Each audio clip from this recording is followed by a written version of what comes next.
जो धन में बड़ा है वो भी बड़ा माना जाता है, पद में बड़ा है वो भी बड़ा माना जाता है। जैसे अभी हमारे 3 स्टार लगा करके साहब आए, जो 2 स्टार साहब बैठे थे उन्होंने उठकर उनका रिस्पेक्ट किया। वो बड़े हैं, पद में बड़े हैं।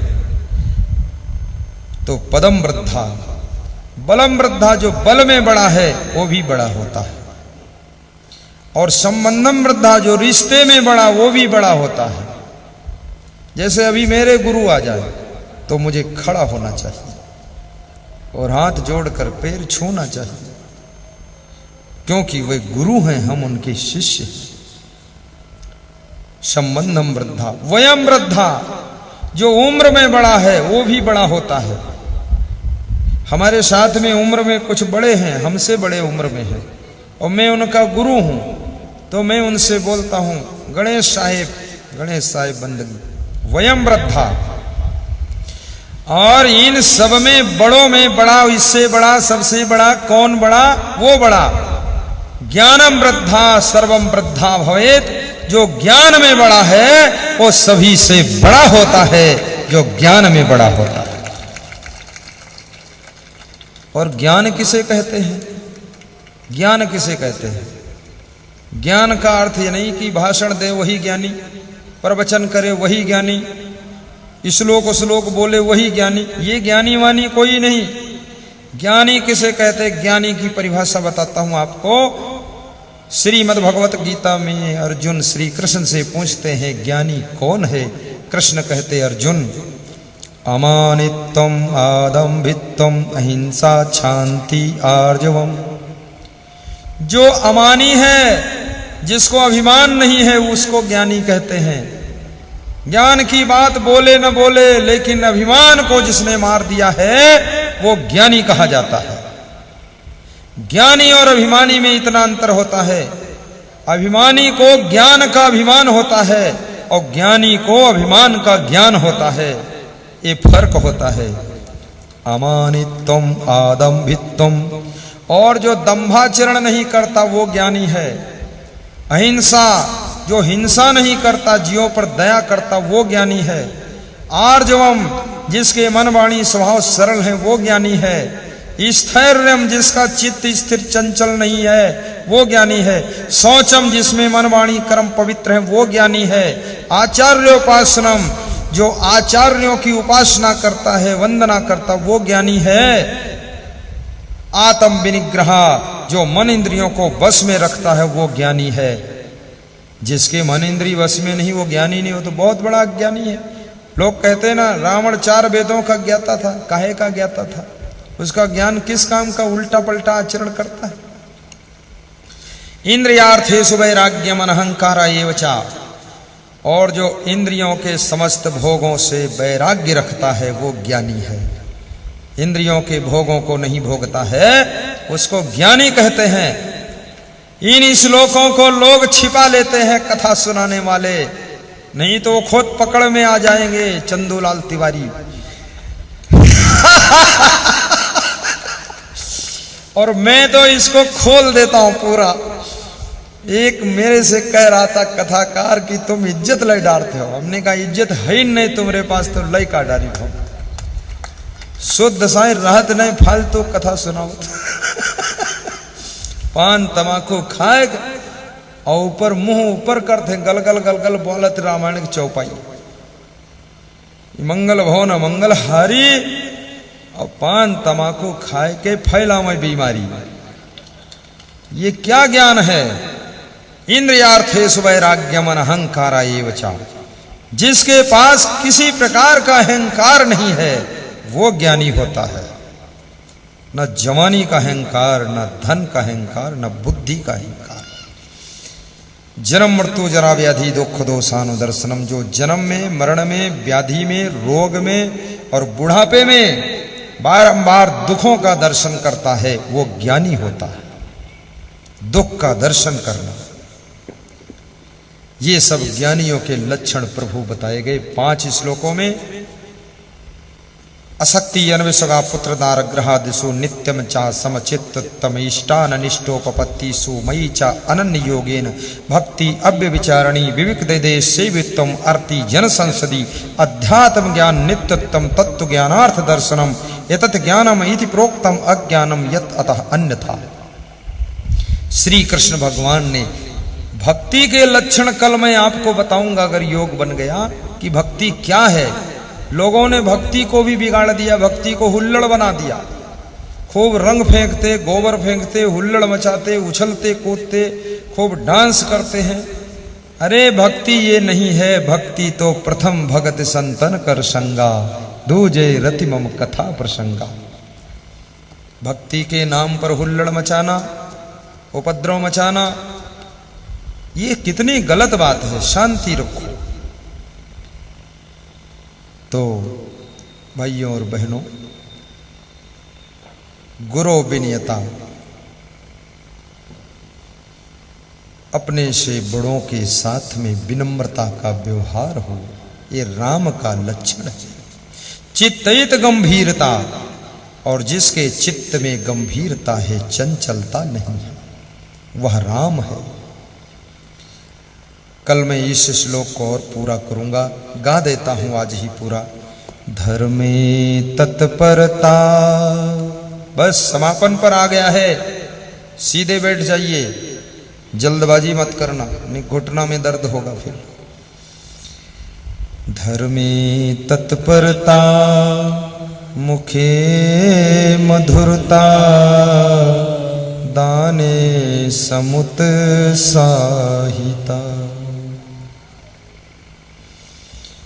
मित्रे अवंचकता, गुरो विनयता, चित्तयित गंभीरता, रूपे सुंदरता, शिवे भजनता,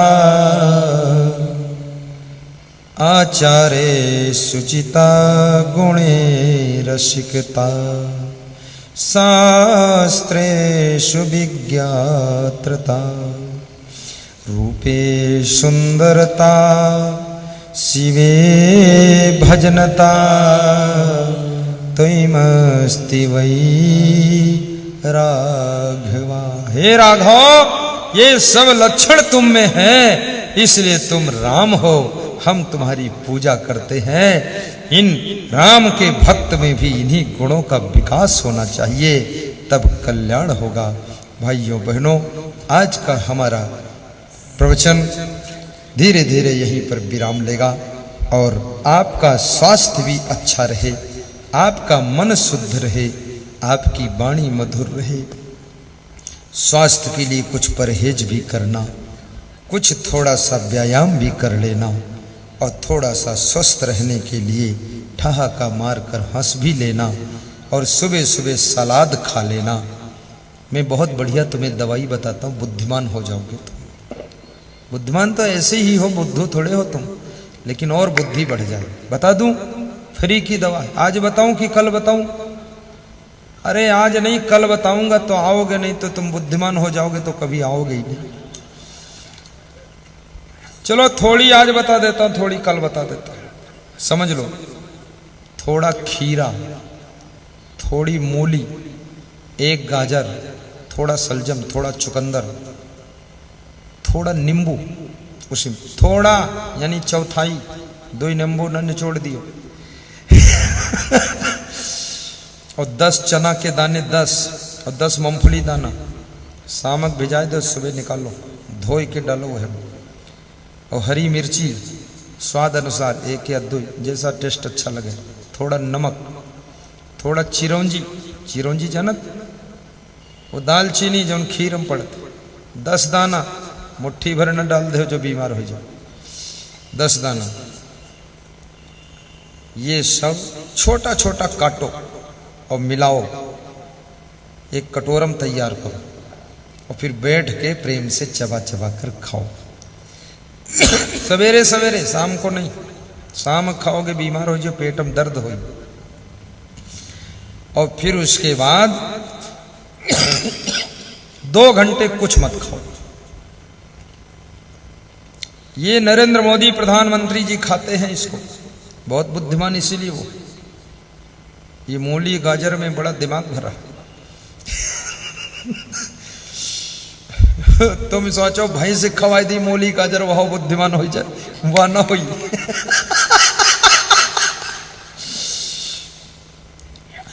इसको खाइए लेकिन बहुत ज्यादा मात्रा में मत लीजिए, सीमित मात्रा। और उसके 2 घंटे बाद फिर जो इच्छा है वो खाइए। जो इच्छा का मतलब ये नहीं मांस मछली खाओ, इच्छा का मतलब है आधा गिलास दूध पी लो, या चाय की ज्यादा आदत तो थोड़ा पी लो, ऐसे चाय मत पियो तो ज्यादा अच्छा है। और 40 साल की उम्र के बाद चावल मत खाओ, आलू मत खाओ, शक्कर बिल्कुल कम, शुगर फ्री रसगुल्ले खाओ, शुगर फ्री वाले। और फिर ठहाका मार कर हंसो जोर से, जैसे घोड़ा हंसता ना, हिन हिन हिन हिन। घोड़ा जब हिन हिन हिन करता तो सब हजम हो जाता, वो कच्चा रहा, फिर भूख लगत, फिर खा, फिर हिन हिन करता, फिर हजम हो। तो तुम हंसो तो सब हजम हो जाए, हिन हिन हिन करो।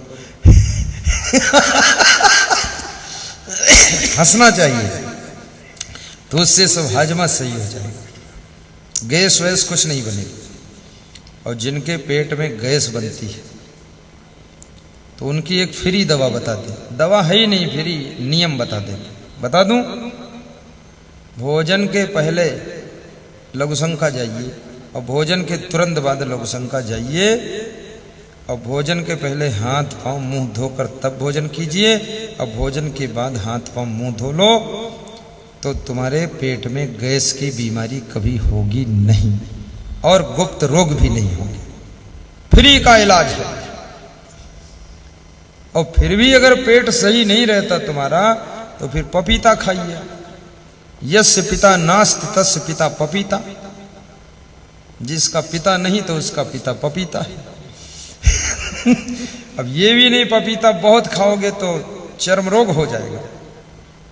छोटा पपीता देसी 1 खा लीजिए, और 2-4 दिन बंद भी रखिए हफ्ते में, फिर खा लीजिए। अब ऐसा नहीं कि आज से जाओ पपीते पर टूट पड़ो और खूब पपीता खाओ, उसके बाद रोग लेके आओ हमसे कहो कि बहुत बीमार, क्या बात हुई। और फिर यहाँ पर एक आयुर्वेद, श्री च्यवन आयुर्वेद की दुकान एक भगत जी ने खोला है। उनके पास एक चूरन है, उदरामृत चूरन, उदरामृत। मैं इसको खाया हूं, थोड़ा आजमाया हूं। एक ही खुराक में कमाल करता है पेट के लिए। और एक चूरन इनके पास है मेदोहर, जिनका पेट बहुत बड़ा है, पेट बहुत मोटा है, पेट खाल मोटी है, पेट ऐसे है बिल्कुल रजाई गद्दा हो गया। तो उनका पेट कोमल करने के लिए और पेट छोटा करने के लिए मेदोहर चूरन उनके पास है। प्रयोग करो, लेकिन जिस दिन छुट्टी हो उस दिन प्रयोग करो, क्योंकि पेट सफाई चालू होगी वो भी। अब ऐसा नहीं ऑफिस में बैठे को पेट सफाई कर रहे हो तो वहां बहुत समस्या आ जाएगी। बहुत अच्छा है, बहुत फायदेमंद है। और जिनके घुटनों में दर्द है वो लोग साइकिल घुमाया करो पैदल को, और खड़े होकर दोनों घुटनों पर हाथ धर के घुमाओ इसको ऐसे ऐसे, और घुटने सीधे करके, और फिर घुटने के आसपास 100 मुक्का मारा करो ऐसे ऐसे। बहुत जोर ना मारे, उन्हें टूटिन जाए घुटन, धीरे धीरे, तो घुटना दर्द नहीं होगा। अगर फिर भी ठीक ना हो तो वहां श्री च्यवन आयुर्वेद सेंटर पर एक एनार्ट पाउडर है, लाखों लोगों का ठीक हुआ है उससे। चुटकी भर, चुटकी से कम लेकर दूध के साथ खाना है एनार्ट पाउडर। निघासन में एक आदमी ले गया, 3 दिन में फायदा हुआ, तो 300 पैकेट मंगाया उसने, 300 पैकेट। तो उनके पास 300 थे ही नहीं, पूरे 50 ही थे। बोले हमारे पास नहीं है। कैलाश चावला मध्य प्रदेश के पूर्व गृह मंत्री, उनका दर्द भी 3 दिन में दूर हुआ था। रामपाल सिंह PWD के मंत्री, उनकी पत्नी के घुटने में दर्द था, वो भी 3 दिन में ठीक हुआ। और मंगाया उसने, एनार्ट नाम है उस पाउडर का, उसको ले सकते हो। और जिसको आंखों में जलन होती हो, मुंह में पानी भर लीजिए और थोड़ा सा पानी बाल्टी में लेकर छिड़किए, आंखों की जलन खत्म हो जाएगी। और आपको बुद्धिवर्धक एक मंत्र और बता देता हूं, बुद्धि घटे बहु भोजन खाए। बहुत भोजन खाने से बुद्धि घटती है, भूख से थोड़ा कम खाइए, आपकी बुद्धि प्रचंड हो जाएगी। इतनी बुद्धि बढ़ेगी, मेमोरी स्ट्रांग होगी कि भूलने की बीमारी खत्म हो जाएगी। भूख से थोड़ा कम खाइए, और कम खाने वाला बीमार कम होता है, और अधिक खाने वाला स्वस्थ कम रहता है, और बहुत खाने वाला बहुत जल्दी मर भी जाता है। और याद रखना, चिंता ना करने वाला हमेशा सुखी रहता है, और टेंशन में रहने वाला हमेशा परेशान रहता है, और नाराज रहने वाला हमेशा दुखी रहता है, और खुश रहने वाला हमेशा सुखी रहता है। परोपकार करने वाला हमेशा आनंद प्राप्त करता है। इन सब गुणों को धारण कीजिए।